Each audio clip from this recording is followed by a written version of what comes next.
Hello friends, welcome to back ventures. आज हम IS 456 2000 की एक इंपॉर्टेंट क्लोज है जो हमारे न्यूमेरिकल क्वेश्चंस में भी काम आती है, उसके बारे में डिस्कस करने वाले हैं। That is exposure, environmental exposure condition. तो देखो, ये सब डिस्कस करने की नीड इसलिए क्योंकि क्वेश्चन के अंदर उसने मेंशन कर दिया कि जैसे वो कोई भी एक्सपोजर कंडीशन का नाम ले देगा तो उसके अकॉर्डिंग डेटा क्या होते हैं, फिक्स होते हैं। तो उन डेटा को हमें यहां पर याद रखना होगा। क्लियर है? तो उसके लिए हमें इन्वायरमेंटल एक्सपोजर जो कंडीशंस है उनके बारे में हमें फर्दर बात करनी है कि वो होता क्या है। और ये एक ऐसा पार्ट है जो हम IS 456 का हम एक अलग प्लेलिस्ट बनाएंगे जिसके अंदर सारे के सारे इंपॉर्टेंट क्लोज IS 456 के वो डिस्कस किए जाएंगे। जिसमें होगा क्या कि आपके जो SSC JEE ESE गेट जिनमें डायरेक्ट डेटाबेस जो क्वेश्चन आते हैं या आईपैड जैसा एग्जाम हुआ या फिर स्टेट JEE हुआ, स्टेट AE एग्जाम हुआ, उन सब के अंदर आपको जो डायरेक्ट डेटाबेस क्वेश्चन आते हैं वो डायरेक्ट आप यहां से इस प्लेलिस्ट के हेल्प से कर सकते हो, आपको बहुत कम ड्यूरेशन में। तो स्टार्ट करते हैं आज का लेक्चर, एनवायरमेंटल एक्सपोजर कंडीशन। देखो, एनवायरमेंटल एक्सपोजर कंडीशन क्या होती है, आपके आसपास के जो एनवायरमेंट होते हैं उनके बारे में बात की जाती है। क्योंकि देखो, जैसे आप अलग अलग एरियाज में रहते हैं, अगर मैं बात करूं राजस्थान की, यूपी की, बिहार की या फिर MP की बात करूं, या फिर मैं उधर हिली एरियाज में चला जाता हूं, हिमाचल प्रदेश, तो सब जगह एनवायरमेंट क्या है, सेम नहीं है। तो इसीलिए इन्वायरमेंटल कंडीशन हर जगह सेम रहे, तो हर जगह सेम तो पॉसिबल हो नहीं सकती, तो हमें अलग अलग इन्वायरमेंटल कंडीशन में इसको डिवाइड कर दिया। तो बेसिकली RCC के अकॉर्डिंग 5 टाइप की इन्वायरमेंटल कंडीशंस को डिवाइड किया गया। First one mild condition, second one moderate, and third one sewer condition, and fourth one very severe condition, and fifth one and last one is the extreme condition. तो देखना, अब individually ये data, ये table हमने पहले ही बना ली है, तो थोड़ा सा इसको ध्यान से देखना है। माइल्ड कंडीशन में होता क्या है?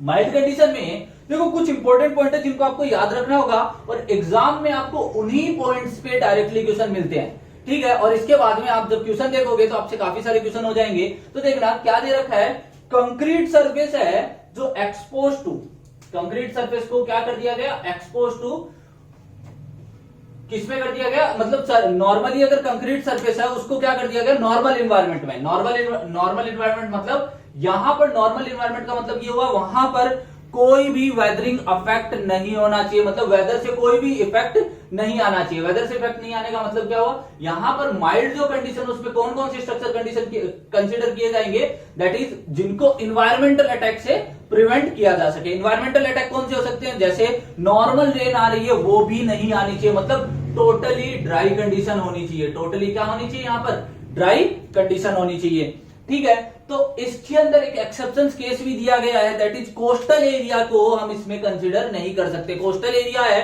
कोस्टल एरिया के आसपास का एनवायरनमेंट क्या होता रहता है, सडनली चेंज होता रहता है। दैट्स वाई हम उसको यहां पर एक एक्सेप्शन भी दिया गया है कि उसको माइल्ड कंडीशन में कंसीडर नहीं किया जाता। ये ध्यान रखना, क्योंकि वहां का एरिया कभी भी माइल्ड में कंसीडर नहीं होगा।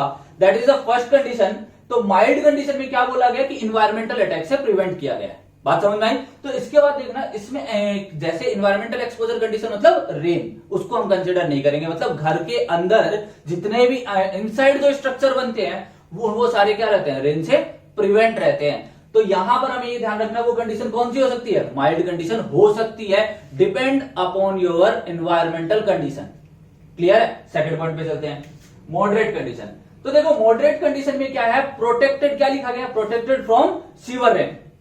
प्रोटेक्टेड फ्रॉम सीवर रेन का मतलब क्या है कि आपको जैसे भारी बारिश होती है, एरिया वाइज अलग अलग आप देखोगे तो बारिश क्या होती है, अलग अलग होती है, कई जगह कम होती है, कई जगह ज्यादा होती है। तो यहां पर सीवर रेन मतलब बहुत ज्यादा भारी बारिश हो रही है, बहुत ज्यादा बारिश होती है जिस जगह पर, वो एरिया किसमें कंसीडर किए जाएंगे, मॉडरेट कंडीशन में। और उसमें यहां पर स्ट्रक्चर को क्या किया जाता है, मॉडरेट कंडीशन में उसको कंसीडर किया जाता है जहां पर इन सबसे इसको क्या कर सकते हैं, प्रोटेक्ट कर सकते हैं। क्लियर है? अब इसके अंदर अलाउड क्या किया जाता है, अलाउ किस किस में किया जाता है, अलाउ किया जाता है कंटिन्यूअस अंडर वाटर। जैसे मान लो कोई स्ट्रक्चर आपने बनाया और उसके आसपास क्या है, वाटर है, तो कंटिन्यूअस वाटर मतलब नॉर्मल वाटर होना चाहिए। ऐसा नहीं कि सी वाटर में कंसीडर कर लेंगे। नॉर्मल वाटर की बात कर रहे हैं जिसमें केमिकल्स नहीं हो, सॉल्ट्स नहीं हो, बहुत ज्यादा एक्सेस अमाउंट में सल्फेट, नाइट्रेट्स ये नहीं हो, तो नॉर्मल जो वाटर होता है उसमें इसको अलाउ कर दिया जाता है। और प्रोटेक्टेड फ्रॉम सी वाटर, इसको प्रोटेक्ट किससे किया जाता है, सी वाटर से प्रोटेक्ट कर दिया जाता है। मतलब बारिश, अगर समुद्र का पानी होगा, सी का जो वाटर होगा, उसको मॉडरेट कंडीशन में कंसीडर नहीं करेंगे। अब बात करते हैं थर्ड की, सीवर। इसमें क्या किया जाता है, सीवर रेन में तो इसको अलाउ कर दिया जाता है। फर्स्ट स्टेटमेंट लिखा हुआ है अलाउड टू सीवर रेन, मतलब भारी बारिश हो रही है, वहां पर अगर हमें स्ट्रक्चर बनाना है तो हम कौन सी कंडीशन मानेंगे, सीवर कंडीशन, और उसके अकॉर्डिंग जो भी यहां पर डेटा दिए हुए रहेंगे उनसे कंसीडर करके हम काम करेंगे। Next, allowed to alternate WND, WND मतलब वेट एंड ड्राई कंडीशन, मतलब अलाउ कर दिया जाता है जहां पर alternate wet and dry condition होती है, मतलब कभी वहां पर क्या हो रहा है, मॉइस्चर आ रहा है, कभी मॉइस्चर से वो क्या हो जा रही है, ड्राई हो जा रही है, तो उस कंडीशन में इसको अलाउ कर दिया जाता है, वो किस में कंसीडर किया जाएगा, सीवर कंडीशन में।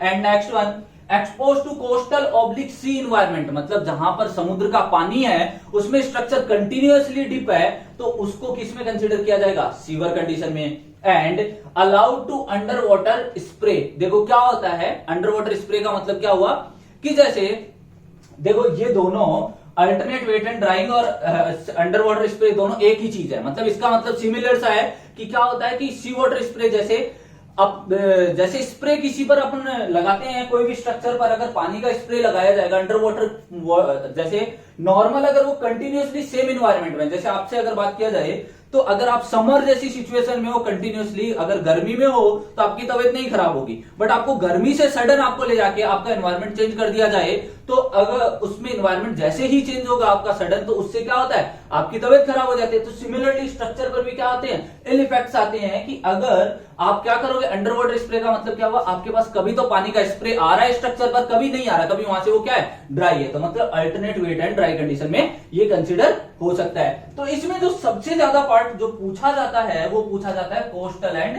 सी इन्वायरमेंट का पार्ट, ये वाला पार्ट पूछा जाता है पूरा, बार बार नंबर ऑफ टाइम ये क्वेश्चन आया हुआ है। कोस्टल एंड सी इन्वायरमेंट किसमें कंसीडर होता है, उसके according minimum grade of concrete क्या होती है, मिनिमम सीमेंट कंटेंट क्या होता है, और maximum free water cement ratio, nominal cover क्या होता है, कुछ भी पूछा जा सकता है आपसे, ध्यान देना। इसके बाद very severe condition, very severe condition क्या होती है कि इसको यहां पर हमने इसमें सी वाटर स्प्रे में इसको अलाउ नहीं किया था, इसमें सी वाटर में डिप है तो अलाउ है, बट अगर सी वाटर स्प्रे है तो उसमें अलाउ नहीं है, बात समझ में आ गई। तो इसमें जो वेरी सीवर कंडीशन है उसमें सी वाटर स्प्रे में भी अलाउ कर दिया गया स्ट्रक्चर को, मतलब उसमें भी हम स्ट्रक्चर बना सकते हैं। कंप्लीट फ्रीजिंग, देखो इन दोनों में डिफरेंस समझ लेना, बहुत कंफ्यूजिंग है कि इनमें डिफरेंस नहीं समझ में आता, ध्यान देना। इसमें क्या किया गया था कि इसमें एक्सपोज टू कोस्टल और सी इन्वायरमेंट, मतलब पानी में डूबा हुआ स्ट्रक्चर है तो उसमें अलाउ किया गया है, जबकि इसमें इसके साथ साथ सी वाटर स्प्रे में भी अलाउ कर दिया गया है। ये ओकेजनली फ्रीजिंग में अलाउ करता है, मतलब कहीं पर, मतलब कभी कभी जाके बर्फ जम जाती है, कभी कभी बर्फ जम जाती है, मतलब बहुत ज्यादा एनवायरमेंट ठंडा हो जाता है, कभी कभी होना चाहिए, डेली नहीं होनी चाहिए वो सिचुएशन, तो वो किसमें होगी, सीवर में। जबकि अगर कंप्लीट फ्रीजिंग होती है कहीं पर, मतलब जैसे कोई जम्मू कश्मीर जैसा एरिया है वो कंप्लीट फ्रीजिंग में आता है तो उसको वेरी सीवर कंडीशन में कंसिडर किया जाएगा। नेक्स्ट वन इसका पॉइंट है एग्रेसिव सबसॉइल, मतलब जो जमीन के नीचे जो सोइल है जहां पर हम फाउंडेशन बनाते हैं वो क्या हो, अगर एग्रेसिव टाइप की हो, मतलब उसमें केमिकल्स मिक्स हो तो वो किसमें कंसीडर होगा, वेरी सीवर कंडीशन में। एंड नेक्स्ट वन, यहां पर आपके 4 इन्वायरमेंटल इफेक्ट कंसीडर होते हैं। Next one extreme condition, extreme condition में क्या आते हैं, एक्सट्रीम कंडीशन में आपके कंसीडर होते हैं टाइडल जोन। टाइडल जोन का मतलब ये हो गया कि जहां पर टाइड्स आते हैं, जहां पर जिस एरिया में, मतलब जहां पानी में बहुत ज्यादा टाइड्स आते हैं, इसको आपने सुना भी होगा ज्वार भाटा, मतलब समुद्र के बीच में अगर हम कोई स्ट्रक्चर बना रहे हैं आसपास, तो उस जोन को किसमें कंसीडर किया गया है, टाइडल जोन में, जहां पर टाइड्स का इफेक्ट आता है। दूसरा एक्सपोज टू केमिकल्स, जहां पर जैसे इंडस्ट्रीज है, इंडस्ट्रीज का वेस्ट क्या होता है, केमिकल से मिला होता है, और केमिकल्स जहां पर एक्सपोज किए जा रहे हैं एनवायरमेंट में, मतलब वहां पर जैसे केमिकल का सारा कचरा कहां छोड़ दिया जाता है, समुद्र में, तो उसके आसपास स्ट्रक्चर बनाते हो तो वो किसमें कंसीडर होंगे, एक्सट्रीम कंडीशन में कंसीडर होंगे। तो देखना अब इसके कॉरेस्पॉन्डिंग हमें 2 अलग अलग कंडीशन पढ़नी है, first one is RCC and second one is PCC. तो यहां तक कोई डाउट नहीं होना चाहिए, उसके बाद इनकी डेटा आपको याद रखने होंगे, ठीक है। तो देखना इनके डेटा की फिलिंग करते हैं। पहले बात करते हैं मिनिमम सीमेंट कंटेंट, मतलब आपको अगर ये कंडीशन में से कोई भी कंडीशन आती है तो आपके लिए इसके कोरेस्पॉन्डिंग कोड ने क्या दिए गए, मिनिमम सीमेंट कंटेंट दिया है। और मिनिमम सीमेंट कंटेंट जो होता है, मिनिमम सीमेंट कंटेंट जो होगा वो हमें एटलीस्ट, अगर ये जैसे मान लो मॉडरेट कंडीशन है तो उसके लिए जो सीमेंट कंटेंट दिया गया है तो वो हमें प्रोवाइड करना ही करना है, उससे कम हम प्रोवाइड नहीं कर सकते, उससे ज्यादा प्रोवाइड कर सकते हैं। तो उसका डेटा देखना, यहां पर जो डेटा लिया जाता है 300 kg पर मीटर क्यूब, किसके लिए, माइल्ड कंडीशन के लिए डेटा कितना होता है 300 kg पर मीटर क्यूब। मॉडरेट कंडीशन के लिए डेटा होता है सेम होता है 300 kg पर मीटर क्यूब। मतलब इससे कम का आंसर नहीं लगा सकते, इससे ज्यादा का आंसर तो हम कंसिडर कर सकते हैं। अगर यहाँ 300 की जगह ऑप्शन में 320 दिया हुआ होगा तो हम उसको कंसिडर कर सकते हैं। अब देखना इसके बाद सीवर कंडीशन में यही डेटा हो जाता है आपका 320 kg पर metre cube, and very severe condition में डेटा हो जाता है 340 kg पर metre cube, and extreme condition का डेटा हो जाता है 360 kg पर metre cube.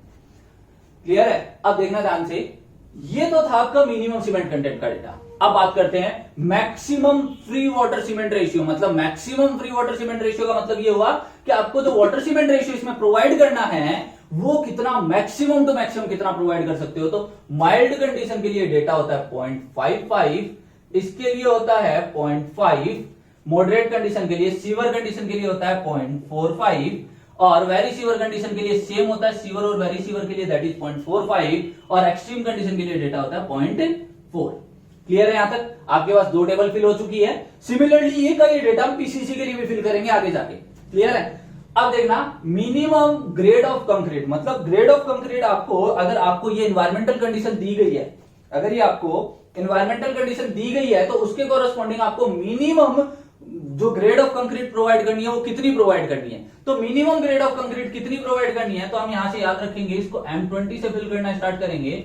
M20, then M25, M30, M35 and M40।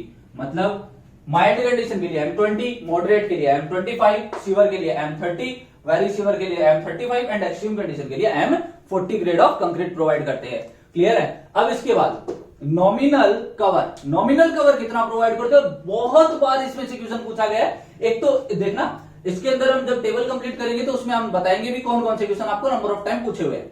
ठीक है? देखना नॉमिनल कवर कितना प्रोवाइड करना है। नॉमिनल कवर जो प्रोवाइड करते हो वो डेटा होता है माइल्ड कंडीशन के लिए 20 mm, फिर मॉडरेट कंडीशन के लिए 30 mm, फिर सीवर कंडीशन के लिए 45 mm, and very severe condition के लिए 50 mm, और इसके लिए एक्सट्रीम कंडीशन के लिए 75 mm। तो इसका मतलब अगर आपको ये पूछ ले कि आरसीसी के लिए मिनिमम नॉमिनल कवर की वैल्यू कितनी होती है एज पर IS 456-2000, that is 20 mm, that is 20 mm। तो आरसीसी के लिए पहला क्वेश्चन देखना, अब इसमें से मैं क्वेश्चन बताने वाला हूं क्या क्या पूछे जाते हैं। मिनिमम नॉमिनल कवर की वैल्यू आरसीसी के लिए कितनी होती है, 20 mm। क्लियर है? अब आपसे ये पूछ ले कि कोई स्ट्रक्चर है उसको अलाउ किया गया कोस्टल एरिया में, तो उसके लिए minimum grade of cement, minimum grade of concrete क्या होती है, तो मिनिमम ग्रेड ऑफ कंक्रीट उसके लिए क्या होती है, M30। अब आप ढूंढोगे, देखो अलाउड टू सी और कोस्टल एरिया, तो आपको ये टेबल याद होनी चाहिए। अब आपको ये पूछ रहे कि जो कोस्टल एरिया के लिए आपने जो, मतलब कोस्टल एरिया है उसमें नॉमिनल कवर कितना एक्सीड प्रोवाइड करना होता है, कितना एक्सिस में प्रोवाइड करना होता है, इतना ही पूछेगा आपसे। तो एक्सिस में प्रोवाइड करने का मतलब ये है कि वो एक बेसिक कंडीशन से अपना कंपैरिजन पूछ रहा है। ठीक है? तो बेसिक कंडीशन से कि अपना कंपैरिजन पूछ रहा है, तो बेसिक कंडीशन कितनी है, बेसिक कंडीशन के लिए नॉमिनल कवर की वैल्यू है 20 mm, और यहां पर वैल्यू कितनी है 45 mm। तो दोनों का डिफरेंस निकाल देंगे, क्या आ जाएगा आंसर 25 mm। गेट में ये क्वेश्चन पूछा हुआ है, SSCJ में ये क्वेश्चन पूछा हुआ है। अब आपसे ये पूछ रहे कि कोई स्ट्रक्चर है उसको अलाउ किया गया है सी स्प्रे के अंदर, expose to sea spray, sea spray में अलाउ किया गया है, और आपको ये बोल दे कि मिनिमम सीमेंट कंटेंट कितना होता है, मिनिमम सीमेंट कंटेंट कितना होगा, तो उसमें अगर 340 ऑप्शन में नहीं है तो 340 से जो जस्ट जो बड़ा ऑप्शन है वो हम कंसीडर कर लेंगे। अगर 340 ऑप्शन में होता तो 340 ऑप्शन में लगा देते, और 340 से जस्ट बड़ा ऑप्शन भी ढूंढ सकते हैं।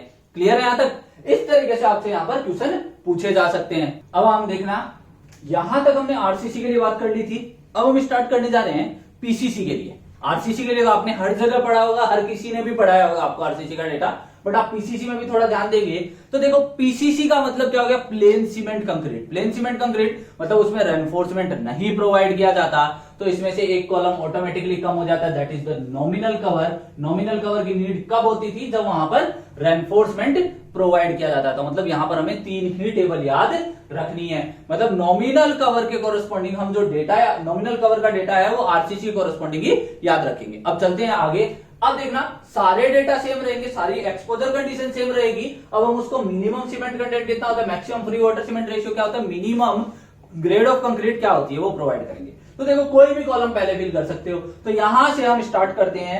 सबसे पहला कॉलम मिनिमम सीमेंट कंटेंट का, ठीक है। मिनिमम सीमेंट कंटेंट कितना होता है, तो देखो माइल्ड कंडीशन के लिए ये होता है 220 kg पर मीटर क्यूब, 220 kg पर मीटर क्यूब। उसके बाद मॉडरेट कंडीशन के लिए होता है 240 kg पर मीटर क्यूब। क्लियर है यहां तक। अब इसके बाद सीवर कंडीशन के लिए कितना हो जाएगा, 260 kg पर मीटर क्यूब। एक मिनट, इसके अंदर जो डेटा होता है वो, एक मिनट, सीवर कंडीशन में ना, हाँ सीवर कंडीशन में 250 kg पर मीटर क्यूब होता है, और इसके लिए होता है 260 kg पर मीटर क्यूब, और एट द एंड 280 kg पर मीटर क्यूब होता है। क्लियर है। आप याद रख सकते हो 220 kg पर मीटर क्यूब माइल्ड के लिए, मॉडरेट के लिए 240 kg पर मीटर क्यूब, सीवर के लिए 250 kg पर मीटर क्यूब, वेरी सीवर के लिए 260 kg पर metre cube, and extreme condition के लिए 280 kg पर मीटर क्यूब। अब बात करते हैं सेकंड कॉलम की, that is the maximum free water cement ratio आपका कितना होना चाहिए। तो maximum free water cement ratio की वैल्यू होती है, तो देखना यहां पर फर्स्ट कंडीशन में, माइल्ड कंडीशन में ये वैल्यू होती है 0.6। क्लियर है। मॉडरेट कंडीशन के लिए भी वैल्यू सेम रहती है 0.6, और सीवर कंडीशन की वैल्यू हो जाती है डायरेक्ट 0.5। क्लियर है। अब वेरी सीवर और एक्सट्रीम की बात करोगे तो आपको यहां से 0.55 कम कर देना है, और यहां पर वैल्यू कितनी हो जाएगी, 0.45 एंड 0.4। क्लियर है। यह आपकी maximum free water cement ratio की वैल्यू होगी। अब बात करते हैं मिनिमम ग्रेड ऑफ कंक्रीट क्या होगी। तो मिनिमम ग्रेड ऑफ कंक्रीट को पीसीसी में माइल्ड कंडीशन को कंसीडर ही नहीं किया गया है, मतलब इसके अंदर कोई भी ग्रेड को डिफाइन नहीं किया गया है एज पर IS 456-2000। अब मॉडरेट कंडीशन के लिए ग्रेड जो स्टार्ट होती है वो M15 से स्टार्ट होती है, और एंड जो होती है वो आपकी ग्रेड होती है M25 पर। बीच के अंदर आपको एक ही ग्रेड आती है, वो आप फिल कर सकते हो M20। तो ध्यान देंगे कि माइल्ड के लिए इसमें कोई भी ग्रेड नहीं होती है, मॉडरेट के लिए इसके अंदर M15 ग्रेड होती है, सीवर के लिए ये ग्रेड कितनी हो जाती है M20, वेरी सीवर के लिए भी M20 रहती है, और एक्सट्रीम कंडीशन के लिए क्या हो जाती है M25। यहां तक आपका एनवायरमेंटल एक्सपोजर कंडीशन का पार्ट था। क्लियर है। मिलते हैं नेक्स्ट वीडियो में। Thank you.